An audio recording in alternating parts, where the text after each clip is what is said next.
back to the Bliss Bean. Today's video is on procrastination, which is kind of ironic because I'm supposed to upload this video tomorrow and I am planning, editing, and filming it all today.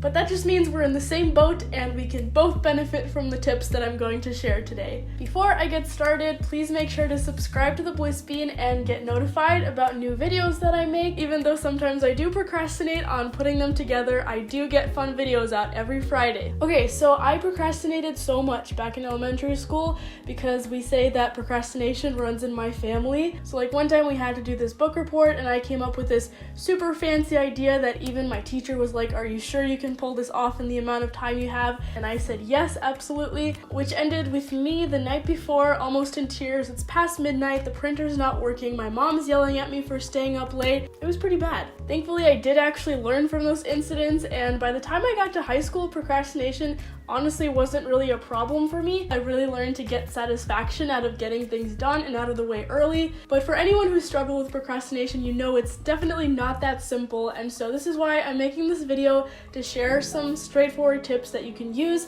to prevent procrastination and to actually get things done. So first of all, I'm a firm believer that the best defense against procrastination is planning. It's so much easier to get yourself to go do things if you planned to do them in advance. So that means the very first thing you need to do when you're faced with a project that's kind of intimidating, that you're tempted to procrastinate on, is to write out a list of the things that you need to complete for it. So whatever you want to use to record those steps, whether it's plain old pen and paper or like your notes app, a tool like Trello, just get it all out of your head and written down somewhere. The important thing is to be detailed, because basically the reason we procrastinate is because we're intimidated / scared of the thing that we're not doing. And so if you write down write report on your to-do list, that's definitely going to intimidate you because that's such a huge project to take on. You can start with that, but then underneath it, break it down into much more manageable little chunks, like find your sources, read and annotate your sources, make an outline, write an introduction, edit for grammar, print the report. Honestly, don't feel bad about writing little tiny tasks on your list because it just feels good to check things off your to-do list, but you don't want to just let this list that you've written die somewhere. You have to actually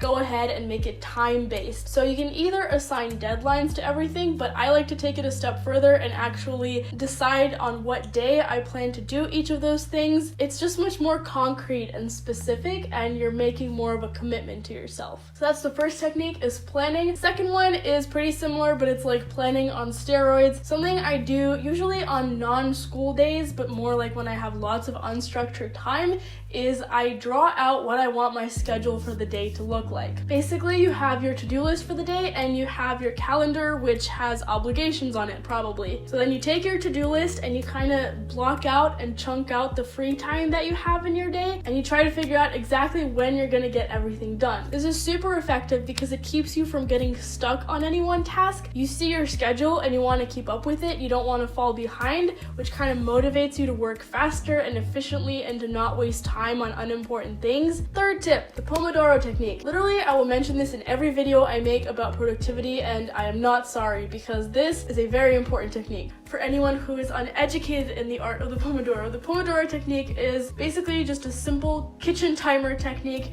where you set a timer for 25 minutes, you work, and then you set a timer for 5 minutes and you take a break, and then you repeat that for 4 cycles, you take a longer break, and then you repeat that whole thing. So why is this helpful for procrastination? Well, I think it's much easier to convince yourself to sit down and do something for only 25 minutes than to try and convince yourself to sit down and like hammer out the entire project in one sitting. So just like it would take a really broad project and break it down into more manageable steps, the Pomodoro technique kind of does the same thing. It just makes your work feel more manageable and less intimidating. And as I mentioned at the start of the video, we procrastinate because we are intimidated. Okay, so we've talked about a bunch of like planning, time management techniques. Now we're going to talk about the mindset. So basically tip number 4 is just change your attitude, and I think the best way to explain it is with a personal example. 'Twas a very average weekday evening and I was helping my parents with their business, which is like my part-time job, and I was getting tired, and then I started thinking about how I was gonna have to practice my FBLA presentation after that, and I was just like, Ugh. So I snapped myself out of it, and instead of thinking about how tired I was and how much I had left to do, instead I thought about what a lucky opportunity I had to be able to work for my parents and make money. I thought about how practicing my FBLA presentation, I would get really, really good at it and be ready to just kill it at the state competition. Basically, I just viewed both of these things that I had to do as awesome opportunities that I was really lucky to have. So if you're procrastinating because you're intimidated, maybe you might just want to attack the problem by teaching yourself to not be intimidated of it anymore. So the next tip is also something kind of mindset related. It is to imagine the work as already being done. I think a great example of this is exercise. It's super easy to procrastinate that, but this technique comes really in handy because, as we all know, exercise releases those feel-good chemicals. And so if you're procrastinating on working out, the thing you should do is try and imagine how good and happy and refreshed you're gonna feel after you do this workout. Other examples, if you don't want to clean your apartment, imagine how it'll feel to walk into your freshly cleaned, beautiful, airy apartment. If you don't want to do an assignment for school, imagine how you'll feel when it's all done and you're turning it in and you get that weight off your shoulders. Basically, how is the scenario going to look? How are you going to feel once this dreaded task is finally done? Another thing that you should do if you're having trouble with procrastination is to take care of probably the number one distraction that we have in our lives. Our phone. 4.5 hours of screen time per day on average.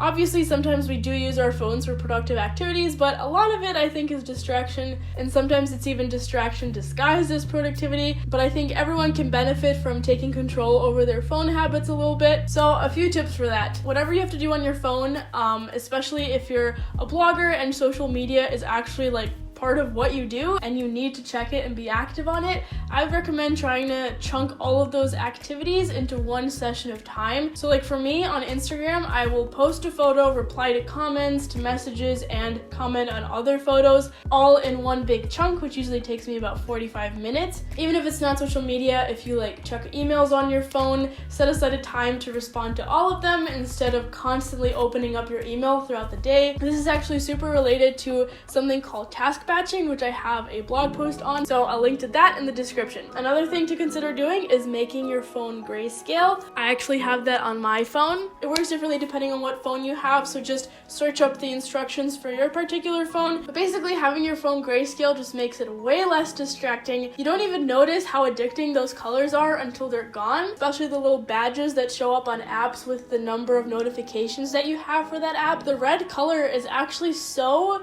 enticing, and once that color is gone, you just don't feel as tempted to click on the app. And then the last thing to do with your phone is just get rid of it. Not get rid of it, just have it out of your sight, out of the room if possible. Literally just the presence of your phone can be distracting, and I think you don't really notice that until you experiment with having it out of your sight, and then you realize how much of your brain space is taken up simply by having your phone there in front of you. Lastly, phones are a distraction, but so are laptops, and this can be problematic because we do a lot of our work on computers. So a few tips for that. If you're doing some sort of work where you don't need internet, I suggest turning your Wi-Fi off. Another distraction that's super common is when you innocently go searching for some fact or statistic that you need, but then you end up in the dark depths of YouTube and you have no idea how you got there. So if that happens to you a lot, when you're writing or doing something similar, consider using a placeholder to remind yourself of what things you need to fact check. You can use the letter combination TK because that actually very rarely occurs in the English language. And so once you've written everything and you're ready to do the fact checking research part, you just hit Control F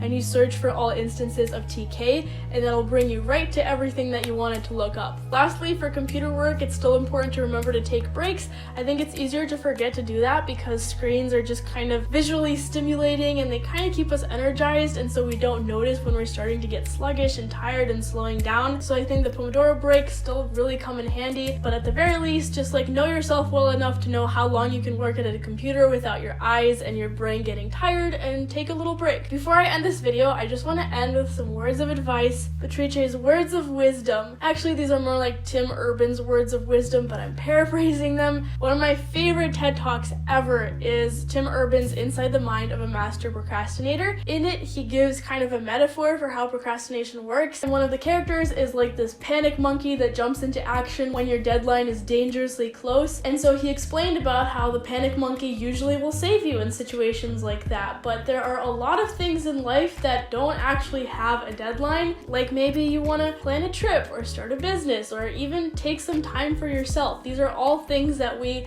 oftentimes just put off and off and off, and that's because there's no deadline, there's no one telling us we have to get it done, and so there's no panic monkey making us get it done. But then Tim Urban showed this diagram on the screen that basically represents every week of a 90-year life, and this freaked me out a little bit because it was just smaller than I thought it would be. It just reminds you of how short life is. So when you're applying these tips, I urge you to not only apply them to turn in that paper on time or get that project in by the deadline, but also to apply it to things you want to accomplish in life. I think we all have a list in our heads of things we'd like to someday do. If there's no deadline for something, make yourself a deadline. Don't put off your happiness, don't put off what you want to achieve in your life. Do it today. And that's it for me, so thank you for watching this video. Let me know what you're currently procrastinating on and what techniques help you stop doing that. I need to go hurry and upload this footage so that I can get this video edited, exported, and uploaded by tomorrow.